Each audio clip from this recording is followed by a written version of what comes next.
good afternoon, ladies and gentlemen. It is being an honor for us to give the presentations about our finding and recommendations about the McFry's case study.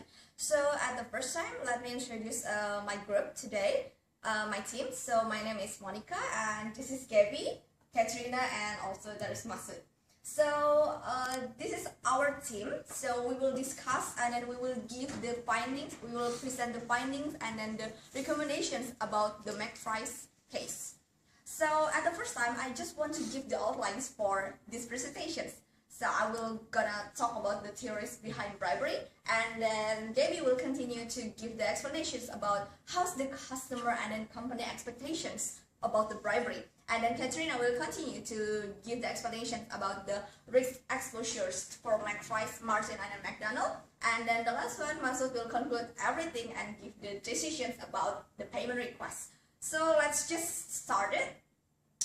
Okay, so I'm gonna talk about the academic theories. At the first one, I want to talk about the cultural theories. So what is cultural theories, and then what is the connection between the cultural theories and the bribery? So cultural theories are the theories about the culture in one country, and this is gonna give the influence for the company, especially if they want to expand abroad. And then there is a connection between culture and then bribery, because different cultures has a different perspective about bribery. Some countries will justify the bribery, but other countries will just against the bribery. So in cultural theories, there are two theories I put in the presentation. The first one is imperialism theories. So it was introduced by William Graham Sumner, based on De George from 1993. He said that imperialism is like a native culture is the most cultural or superior. So the company who using this approach, this cultural theories, they will think that the home country standards is the best. So they will follow everything that they did in the home country, and then they will put that in the host country without any adaptations for the standards of rules in the host countries. So for example, I get it from the Economist 2002. So the IBM case in Argentina. So IBM have announced that they already fired a couple of top managers in Argentina because they get involved in the bribery. And IBM has a really strict regulations about bribery, and they don't tolerate about that. So they just fired, even if this case is happening was happened in Argentina, which we know that Argentina is like a country. Like bribery is like illegal things to do in Argentina, but IBM still keep their home country culture, so they say no for the bribery. And then the second one is the relativism. So this one is opposite from the imperialism. So it was introduced by Franz Boas, and based on Dobson 1990, different cultures have different moral codes. So the focus is on the host country's cultural norms and standard, and organizations which using this kind of theories, so they just focus on the host country's cultural norms and standard and disregard their own cultures and standard. For example, is Allianz in Indonesia. We know that Allianz is an insurance company based in Germany, and then we also know that Germany has strict rules about the bribery. But when it comes to Indonesia, when we all know that Indonesia is one of the most corrupt country in the world, so Allianz like just adapt with the conditions in Indonesia. So they just get involved in the bribery. And then this case is based on the Furmans 2012. And then the second theory is about the ethical dilemmas. There are two theories in it, the Kant deontology and then social justice. So those two theories are against the bribery. Kant deontology was introduced by Immanuel Kant, and then based on Compost 2010, the ethical must follow a set of rules without any exceptions. So every individual in the world, every individual needs to follow the rules yeah, the rules. So, for example, in Canada, we know that the government is really strict about the bribery. They have the Canada anti-corruption law. So, based on the 10th deontology, so every individual needs to follow that set of rules. So, it's like no, the 10th deontology is like against the bribery. And then the second one is social justice. Zeko said that it's justice as fairness.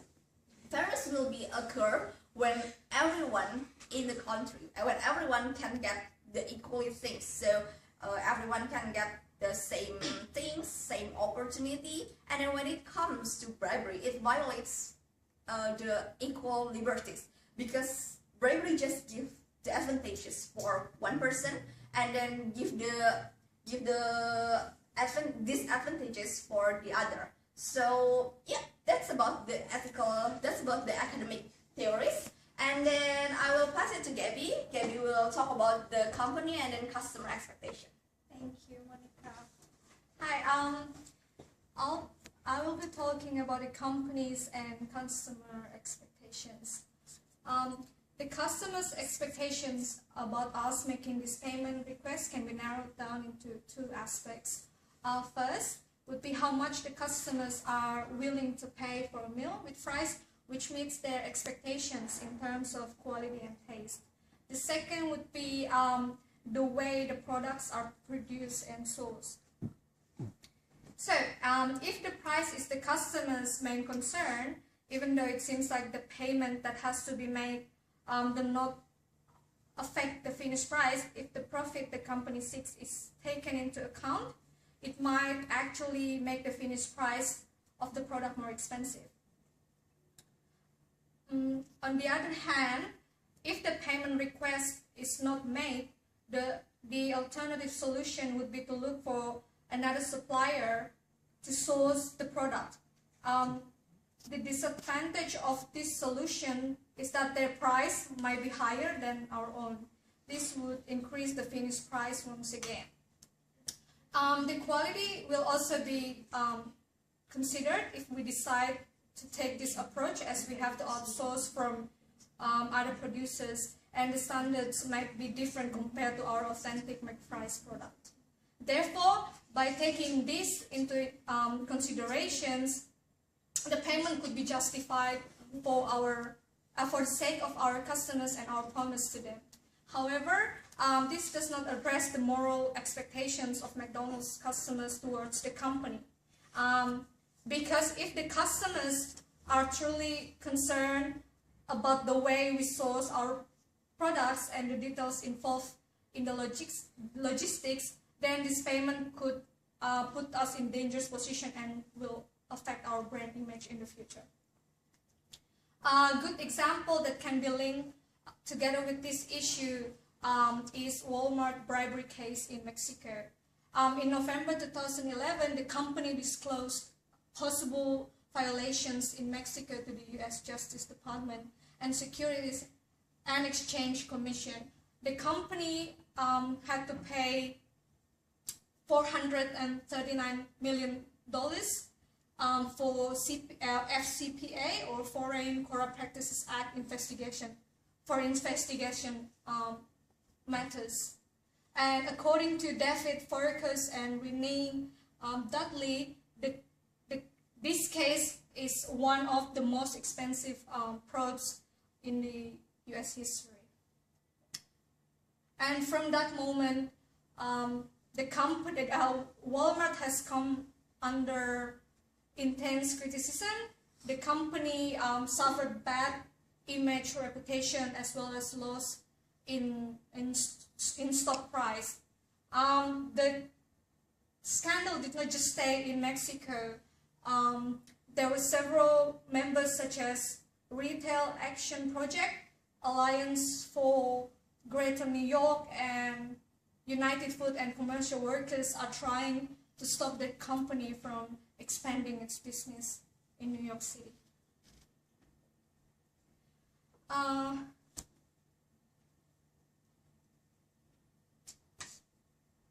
The company's expectations towards the payment request are based on few factors. One would be if the payment is perceived as an action to keep the product's prices at minimum and is aligned with customers' concern, then it would affect the company's image effectively. The second would be if the customers are more concerned about the moral value involved in the actions, the payment will not only affect the company's image in that country, but possibly other countries which they are operate in. Another factor involved is the monetary aspect of the company. Although the payment is seen as an additional cost to the company, it will generate profit in the future as it opens up expansion channels and secures the business operation in that country. And lastly, proceeding with the payment would mean that the operations go as planned and all the preparations like money and time made would not go to waste. The payment could then be seen as just another cost for entering and expanding into a new country. Thank you, and I'm gonna pass the next section to Katarina.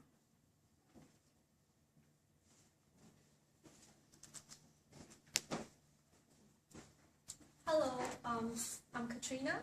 So let's talk about the risk exposure to McFries, Martin, and McDonald. According to the case situation, we listed two scenarios. Scenario A, accepting the requested payment. Scenario B, rejecting the requested payment. Scenario A for McFries, if we talk from financial performances, it's obviously it will incur extra $1,000 and it is an unlimited payment, and this payment will be applicable for every future shipment. Besides, other parties in this country might start to charge them as well. In terms of internal policy, it breaks the good relationship with McDonald based on trust and integrity. It goes against the multiple internal policy and disobeys extensive code of conduct document. As a result, they will find difficulties in long-term operations. For Martin, generally, he decreases his credibility by misconduct the case, getting involved in bribery issues with all these illegal activities. Furthermore, he will get trouble in communicating with the supervisor in Canada, as he is obviously doesn't understand the corruption's rules in Ukraine. All these factors will finally affect Martin's job performances. As to McDonald, it incurred them extra $4,000 at the first stage, and they have to pay this money with each shipment, same as McFries. And this plan will increase the production cost and eventually decrease their profit margin. But the most important issue is that the bribery actions will ruin the company's image and value. They will lose plenty of customers across the world if people get to know the news, and the corruption rules might increasingly turn into bad habits in the society. As to ethics, they encourage the bribery against the law so that they lower the ethical standard. It's going to become a controversial issue in other countries. Scenario B, rejecting the payment. For McFries, first the shipment cannot reach the destination in time, and then the food have to be shipped back with failure business. And these frozen food probably start getting bad during the time and finally being thrown away. Also, they will lose sales and customers in Ukraine. They lose business with Ukraine McDonald, and it will turn into difficulty in keeping business relationship with McDonald anymore. Scenario B for Martin, he failed to supply the fries. He incomplete his job and duties as he twisted the original plans, it will impact his work performance again. He will lose his bonus in the end of the year or even lose his job eventually.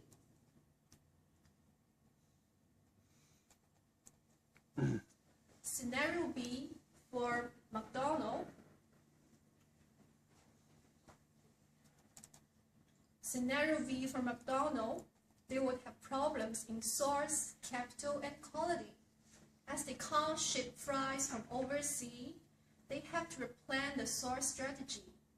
They might need to in-source fries from local industry.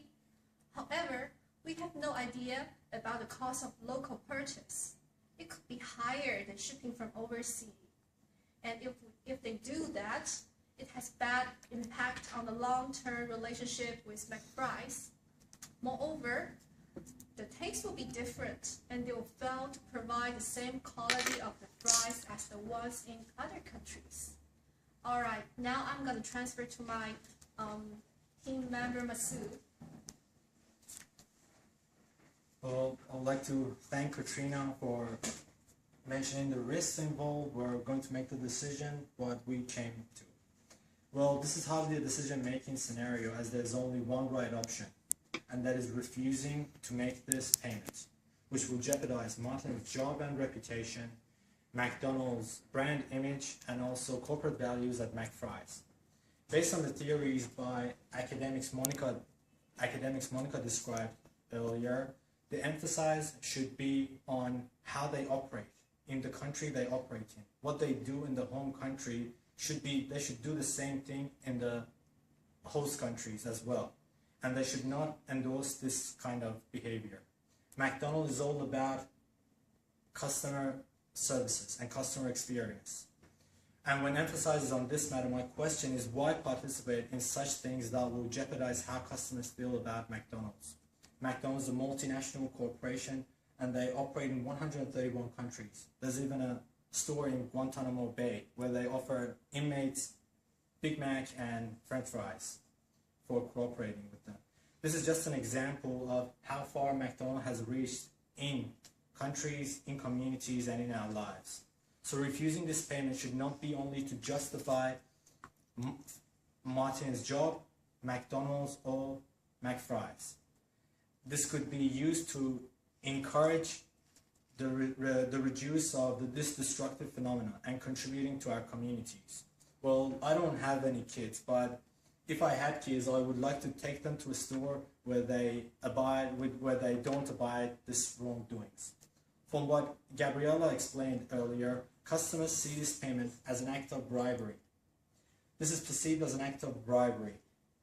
No doubt if there's delays in Ukraine openings, yes, there would be headlines, but the headlines will be McFries declined this bribery, declined to make this payment, and said no to this bribery. Even by weighing the risks that Katrina described earlier, the risks involved for making this payment, on the other side, for refusing this payment, has benefits and defects. Well, even by weighing the scenarios, there would be delay in the operations, and it will affect Martin's review and maybe a bonus. But if McFries does make this payment, there will be a job. Will there even be a job remaining for him in the first place to even consider a bonus? This will also influence corporate values of McFries and encourage others to do the same.